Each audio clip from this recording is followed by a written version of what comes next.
अगर कोई कंपनी 15 से 20% सेल्स ग्रो करे लेकिन प्रॉफिट 30 से 40% या उससे ज्यादा तेजी से बढ़ने लगे तो उसके पीछे एक अमेजिंग कॉन्सेप्ट होता है ऑपरेटिंग लेवरेज। सिंपल टर्म्स में जब फिक्स कॉस्ट लार्जली स्टेबल होती है तो हर एक्स्ट्रा रुपए की सेल्स का बड़ा हिस्सा प्रॉफिट पे कन्वर्ट होता है, इसीलिए प्रॉफिट ग्रोथ रेवेन्यू से फास्टर होती है। अब सवाल ये है, ऐसी कंपनीज ढूंढे कैसे? डोंट वरी, ये 3 क्लियर फिल्टर्स देखिए। मार्केट कैप 3000 करोड़ से ऊपर, 3 साल का प्रॉफिट ग्रोथ, 3 साल का सेल्स ग्रोथ से ज्यादा और ऑपरेटिंग मार्जिन 40% से ऊपर। इस क्वेरी को रन करने के बाद एक लिस्ट ऑफ कंपनीज आएंगी जिसमें आप फर्दर एनालिसिस करके fundamentally strong companies manually select कर सकते हैं। वॉरेन बफे भी अपने शेयर होल्डर लेटर्स में कहते हैं कि बेस्ट बिजनेसेस वही होते हैं जो स्केल के साथ बेटर इकोनॉमिक्स डिलीवर करें। तो आज हम ऐसी 5 कंपनीज एनालाइज करेंगे जहां सिर्फ ग्रोथ नहीं बल्कि ऑपरेटिंग लेवरेज भी क्लियरली दिख रही है। हमारी पहली कंपनी है टिप्स म्यूजिक।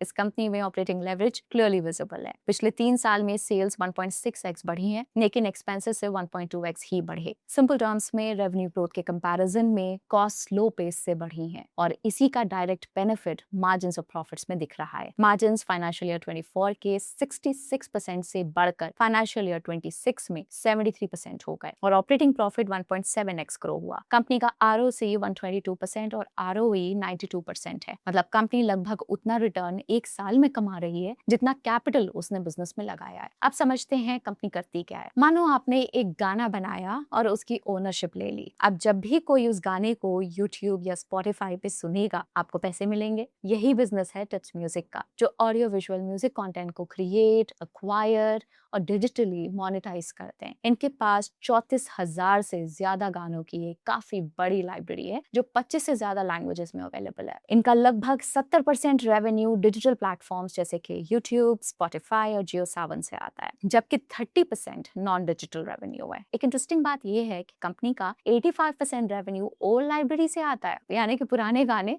जो आज भी रिकरिंग इनकम जनरेट करते हैं, जबकि सिर्फ 15% न्यू रिलीज से आता है। टिप्स का focus largely music catalogue monetisation पे है, जबकि इनका क्लोजेस्ट कंपेटिटर्स सारेगामा ने फिल्म्स, वेब सीरीज और टीवी तक डाइवर्सिफाई किया है। ये कंजर्वेटिव अप्रोच फ्यूचर ग्रोथ को लिमिट कर सकती है। अब ग्रोथ आउटलुक की बात करते हैं। म्यूजिक इंडस्ट्री में सब्सक्रिप्शन रेवेन्यू 40 से 50% CAGR से ग्रो हो रहा है। इंडिया में पेड सब्सक्रिप्शंस 14.4 मिलियन से बढ़कर 28 से 30 मिलियन होने की उम्मीद है। अभी टिप्स का सिर्फ 10 से 15% डिजिटल रेवेन्यू सब्सक्रिप्शन से आता है, जो आगे स्ट्रॉन्ग ग्रोथ पोटेंशियल दिखाता है। ग्रोथ को फ्यूल करने के लिए कंपनी फाइनेंशियल ईयर 27 में लगभग 80 से 90 करोड़ नए कंटेंट पे स्पेंड करेगी। अब रिसेंट क्वार्टरली रिजल्ट्स एनालाइज करते हैं। क्वार्टर 4 में रेवेन्यू 32% ग्रो होकर 104 CR रहा और EBITDA 106% ग्रोथ के साथ 77 CR रहा। साथ ही मार्जिन्स 47.5% से सीधा 74% हो गए। एक इंपॉर्टेंट बात, कंटेंट कॉस्ट रेवेन्यू का सिर्फ 15.8% रहा, जो लास्ट ईयर के 23% से काफी कम है, क्योंकि एक बड़ी मूवी का म्यूजिक रिलीज जनवरी से शिफ्ट होके जून में चला गया। कंपनी के लिए एक सबसे बड़ा रिस्क ये है कि कंपनी अगर हाई कॉस्ट पे कंटेंट एक्वायर करे और वो एक्सपेक्टेड रेवेन्यू जनरेट ना करे तो रिटर्न सिग्निफिकेंटली इंपैक्ट हो सकते हैं। हमारी दूसरी कंपनी है IEX, यानी कि इंडियन एनर्जी एक्सचेंज। पिछले 3 साल में सेल्स 1.4x बढ़ी और एक्सपेंसेस थोड़े कम 1.3x ही बढ़े। मार्जिन 84% पर स्टेबल रहे और ऑपरेटिंग प्रॉफिट 1.4x ग्रो हुआ। अब बिजनेस समझते हैं। IEX इंडिया का इलेक्ट्रिसिटी एक्सचेंज है जहां बायर्स एंड सेलर्स बिड्स डालते हैं। कंपनी खुद इलेक्ट्रिसिटी नहीं बनाती या बेचती, बल्कि सिर्फ मार्केट प्लेस चलाकर प्राइस डिस्कवरी और ट्रेड मैचिंग करती है और हर ट्रांजैक्शन पे फी अर्न करती है। अब सेगमेंट्स देखते हैं। IEX पे मल्टीपल प्रोडक्ट्स ट्रेड होते हैं। सबसे बड़ा सेगमेंट डे अहेड मार्केट यानी कि डैम है, जहां नेक्स्ट डे पार ट्रेड होता है और उसके बाद रियल टाइम मार्केट यानी कि RTM, जहां 1 आवर अहेड ट्रेडिंग होती है। इसके अलावा term ahead market, green market और सर्टिफिकेट्स भी हैं। फाइनेंशियल ईयर 26 में वॉल्यूम मिक्स रफली ऐसा था: डैम 39%, RTM 34% और टैम 6%, यानी कि बिजनेस का कोर इंजन अब भी डैम और RTM ही है। एक और इंटरेस्टिंग ट्रेंड ये है कि RTM फास्ट ग्रो कर रहा है। फाइनेंशियल ईयर 22 में वॉल्यूम शेयर 20% से बढ़कर फाइनेंशियल ईयर 26 में 34% हो गया है। अब सबसे इंपॉर्टेंट रिस्क पर आते हैं, मार्केट कपलिंग। ये क्या होता है? देखिए, इंडिया में 3 पावर एक्सचेंजेस हैं: IEX, PXIL power exchange India limited और HPX यानी कि हिंदुस्तान पावर एक्सचेंज। तो सभी एक्सचेंजेस के बिड्स को कंबाइन करके एक ही प्राइस और आउटकम डिसाइड करना। आज क्या होता है, हर एक्सचेंज की अपनी अलग ऑर्डर बुक होती है और जहां सबसे ज्यादा बायर्स और सेलर्स होते हैं वहीं बेस्ट प्राइस डिस्कवर होता है। इसी वजह से आईईएक्स का डोमिनेंस बना हुआ है। लेकिन अगर मार्केट कपलिंग इंप्लीमेंट हो गया तो सब एक्सचेंजेस के बाय सेल ऑर्डर्स एक साथ कंबाइन हो जाएंगे और सिंगल मार्केट प्राइस डिसाइड होगा। यानी कि प्राइस डिस्कवरी का एडवांटेज किसी एक एक्सचेंज के पास नहीं रहेगा। लेकिन यहाँ एक बहुत इंपॉर्टेंट क्लैरिफिकेशन है, अभी तक मार्केट कपलिंग इंप्लीमेंट नहीं हुई है। अब ग्रोथ आउटलुक समझते हैं। आईजीएक्स यानी कि इंडियन गैस एक्सचेंज जो आईईएक्स ग्रुप का पार्ट है, रैपिडली स्केल अप कर रहा है। फाइनेंशियल ईयर 22 में volume 12 million British thermal unit से बढ़कर फाइनेंशियल ईयर 26 में 76.8 मिलियन यूनिट्स हो गई है। Improving infra, strong client base और पॉलिसीज के चलते ये एक स्ट्रॉन्ग सेकंड बिजनेस लाइन बन सकती है। एक बार आईईएक्स की वैल्यूएशन पे नजर डालते हैं। कंपनी का पीई रेशियो अभी 23.6x है, अपने मीडियन 42.6x से काफी नीचे, लार्जली मार्केट कपलिंग के रेगुलेटरी ओवरहैंग की वजह से। साथ ही पीजी रेशियो 1.2x है और कंपनी अभी लगभग 15% के रेट से ग्रो हो रही है। मार्केट ने पॉसिबल मार्केट शेयर लॉस का रिस्क लार्जली प्राइस इन कर लिया है, जबकि कपलिंग अभी तक इंप्लीमेंट नहीं हुई और उसका नियर टर्म इम्पैक्ट भी एक ही सेगमेंट तक लिमिटेड दिख रहा है। साथ ही मैनेजमेंट 15 से 20% वॉल्यूम ग्रोथ एक्सपेक्ट कर रही है, इसलिए 23x पीई पर वैल्यूएशन रीजनेबल लगती है। अब डिबेट सिर्फ ग्रोथ की नहीं बल्कि मोट ड्यूरेबिलिटी की है।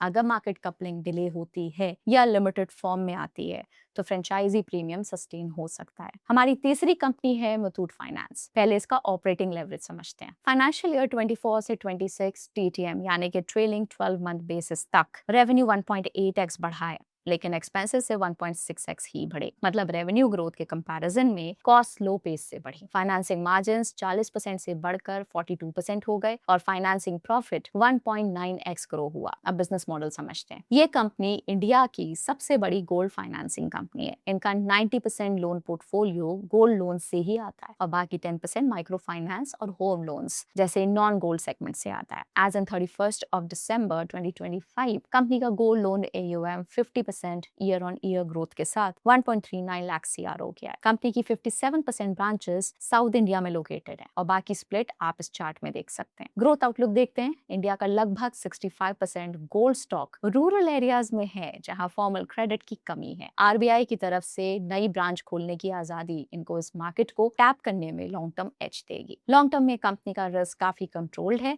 क्योंकि RBI की 75% की LTV यानी कि लोन टू वैल्यू लिमिट के सामने आज इनका एवरेज LTV सिर्फ 57% है। ये फ्यूचर गोल्ड प्राइस वॉलेटिलिटी में एक स्ट्रॉन्ग सेफ्टी कुशन देता है। 9 month ended financial year 26 period में कंपनी की interest income 50% year on year growth के साथ 21,362 CR रही और इनका नेट इंटरेस्ट मार्जिन जो बताता है कि लेंडिंग बिजनेस कितना एफिशिएंटली प्रॉफिट जनरेट कर पा रहा है, ये 9 मंथ्स में 12.51% रहा जो लास्ट ईयर 11.57% था। रिस्क समझना भी जरूरी है। मुथूट फाइनेंस के टोटल ब्रांचेस का 57% और गोल्ड लोन पोर्टफोलियो का 49% हिस्सा सिर्फ साउथ इंडिया से आता है, इसलिए वहां की किसी भी इकोनॉमिक, सोशल या पॉलिटिकल डिसरप्शन से उनके बिजनेस पे डायरेक्ट असर पड़ सकता है। इनकी माइक्रो फाइनेंस सब्सिडरी बेलस्टार ने फर्स्ट हाफ में 160 CR का लॉस इनकर किया था, हालांकि क्वार्टर 3 में 51 CR का प्रॉफिट आया और उनका स्टेज 3 NPA 4.93% चल रहा है जो कि अनसिक्योर्ड लेंडिंग में बढ़ते सेक्टर स्ट्रेस को दिखाता है। फोर्थ कंपनी है शैले होटल्स। इसका ऑपरेटिंग लेवरेज समझते हैं। लास्ट 12 मंथ्स में सेल्स 1.9x बढ़ी, एक्सपेंसेस 1.8x, जिससे मार्जिन स्ट्रॉन्ग होके 43% तक पहुंच गए। नेट मार्जिन्स फाइनेंशियल ईयर 25 में टैक्स चेंजेस की वजह से डिप हुए थे पर अब 22% के आसपास नॉर्मलाइज हो रहे हैं। शैले होटल्स का मॉडल समझना भी जरूरी है। ये सिर्फ होटल कंपनी नहीं बल्कि hotel plus commercial real estate का डबल इंजन प्ले है। रेवेन्यू मिक्स देखें तो 84% होटल रूम से आता है, बाकी लीजिंग और रियल एस्टेट से। रिसेंट क्वार्टर्स में कमर्शियल सेगमेंट मार्जिन्स इंप्रूव हुए हैं जो ओवरऑल प्रॉफिटेबिलिटी को पुश दे रहे हैं। क्वार्टर 3 में शैले होटल्स ने 27% ग्रोथ दिखाई, साथ ही EBITDA मार्जिन्स भी इंप्रूव हुए। ग्रोथ आउटलुक देखें तो अब एस्टिमेट्स के हिसाब से ओवरऑल इंडस्ट्री का फाइनेंशियल ईयर 27 में हॉस्पिटैलिटी रेवेन्यू 7 से 9% ग्रो कर सकते हैं और डिमांड सप्लाई से आगे रहने वाली है। शैले होटल्स लिमिटेड अपना high margin commercial real estate portfolio expand कर रहा है, मुंबई में एक्सपैंड करके जो फ्यूचर में 1100 से 1500 CR additional annual income generate कर सकता है। Given the current projects math. ये नंबर्स फाइनेंशियल ईयर 25 रेवेन्यू का 88% है। साथ ही हॉस्पिटैलिटी साइड पर भी स्केल अप हो रहा है। अभी के 3300 से 4000 की इसका टारगेट है बाय फाइनेंशियल ईयर 28। बट कुछ की मेट्रिक्स पे नजर रखनी जरूरी है। टिल फाइनेंशियल ईयर 25 की मेट्रिक्स जैसे कि रेफ PAR या रेवेन्यू पर रूम स्टेडली बढ़ रहा था, लेकिन अभी भी पीयर्स से लोअर है क्योंकि रूम रेट्स यानी कि ADR और ऑक्यूपेंसी दोनों कंपैरेटिवली कम है। रीसेंट क्वार्टर्स में ऑक्यूपेंसी भी लगभग 68% तक स्लिप हुई है। मैनेजमेंट के हिसाब से occupancy dip seasonality, unstabilise supply और जियोपॉलिटिकल इंपैक्ट की वजह से आया। ये एक की मॉनिटरेबल एस्पेक्ट है। साथ ही शैले होटल्स में एग्जीक्यूशन रिस्क भी है। 280 रूम्स का एरोली हयात और 390 रूम्स का दिल्ली एयरपोर्ट ताज जैसे प्रोजेक्ट्स रेगुलेटरी डिलेज की वजह से अटके हुए हैं, जैसे पोल्यूशन कंट्रोल वगैरह, जो रेवेन्यू रियलाइजेशन डिले कर सकता है। और हमारी आखिरी कंपनी है BSE यानी कि बॉम्बे स्टॉक एक्सचेंज। पहले इसका ऑपरेटिंग लेवरेज समझते हैं। फाइनेंशियल ईयर 24 से 26 TTM यानी कि ट्रेलिंग 12 मंथ बेसिस तक सेल्स 2.6x बढ़ी है, लेकिन एक्सपेंसेस सिर्फ 1.9x ही बढ़े। मतलब रेवेन्यू ग्रोथ के कंपैरिजन में कॉस्ट लो पेस से बढ़ी। मार्जिन्स 45% से बढ़कर 61% हो गए और ऑपरेटिंग प्रॉफिट 3.5x ग्रो हुआ। इसका बिजनेस मॉडल समझते हैं। जब भी लोग BSE प्लेटफॉर्म पे शेयर्स या डेरिवेटिव्स जैसे कि सेंसेक्स ऑप्शंस ट्रेड करते हैं, BSE को एक छोटी सी फी मिलती है जो इनका मेन रेवेन्यू है। ये ट्रांजैक्शन चार्जेस 71% रेवेन्यू कंट्रीब्यूट करते हैं। जब कोई नई कंपनी अपना IPO लाती है या मार्केट में लिस्ट होती है तो BSE उनसे लिस्टिंग और बुक बिल्डिंग फीस चार्ज करता है। इनका BSE star MF platform India का सबसे बड़ा म्यूचुअल फंड डिस्ट्रीब्यूशन नेटवर्क है जो हर ट्रांजैक्शन प्रोसेस करके पैसे कमाता है। BSE अपने रियल टाइम स्टॉक प्राइसेस का डेटा बाकी कंपनीज को बेचती है और हाई स्पीड ट्रेडिंग करने वालों को अपने को लोकेशन सर्वर्स रेंट पर देती है। BSE के लिए एक गेम चेंजर बना उनका 2023 में वापस डेरिवेटिव्स रीलॉन्च करना। ग्रोथ की बात करें तो पिछले कुछ क्वार्टर्स में इनका डेरिवेटिव सेगमेंट तेजी से आगे बढ़ा है। Q1 फाइनेंशियल ईयर 24 में इनका एवरेज डेली नोशनल टर्नओवर सिर्फ 0.6 लाख CR था, जो लगातार बढ़कर Q3 फाइनेंशियल ईयर 26 में 210 लाख CR पे पहुंच गया है। और अब BSE ने अपने IT फोकस इंडेक्स के लिए भी डेरिवेटिव्स लॉन्च करने के लिए सेबी से अप्रूवल मिल गया है। ग्रोथ आउटलुक देखते हैं। अपने क्लियरिंग हाउस के रिस्क मैनेजमेंट कैपेसिटी और स्पीड बढ़ने के लिए BSE ने पर मेंबर पर क्लाइंट ट्रेड्स की प्रोसेसिंग लिमिट 3000 से बढ़ाकर सीधा 27000 ट्रेड्स पर सेकंड कर दी है, जो आगे हैवी वॉल्यूम्स को इजीली हैंडल करेगा। कोलोकेशन सर्विसेज से इनकी क्वार्टरली रेवेन्यू करीब 48 CR आ रही है, जिसे और स्ट्रॉन्ग बनाने के लिए वो अपने सर्वर रैक्स को एक्सपैंड करके 500 रैक्स तक ले जा रहे हैं। रिस्क समझते हैं। BSE एक highly regulated market infrastructure institution है और टेक ग्लिच या सेबी नॉन कंप्लायंस पर हैवी पेनल्टीज और रेपुटेशनल डैमेज का रिस्क रहता है। तो ये थी 5 कंपनीज जहां ऑपरेटिंग लेवरेज क्लियरली दिख रहा है। अगर ग्रोथ सस्टेन रही तो प्रॉफिट शार्पली कंपाउंड हो सकता है, लेकिन अगर डिमांड स्लो पड़ती है तो मार्जिन्स पर प्रेशर भी उतना ही जल्दी आ सकता है। आपके हिसाब से कौन सी कंपनी फ्यूचर में सबसे ज्यादा प्रॉफिट कंपाउंडिंग दिखा सकती है? कमेंट्स में बताएं। याद रहे, ये वीडियो सिर्फ एजुकेशनल पर्पस के लिए है। इन्हें किसी भी तरह की फाइनेंशियल एडवाइस ना समझें। अपनी खुद की रिसर्च जरूर करें। मिलते हैं आपसे अगले वीडियो में। Bye bye.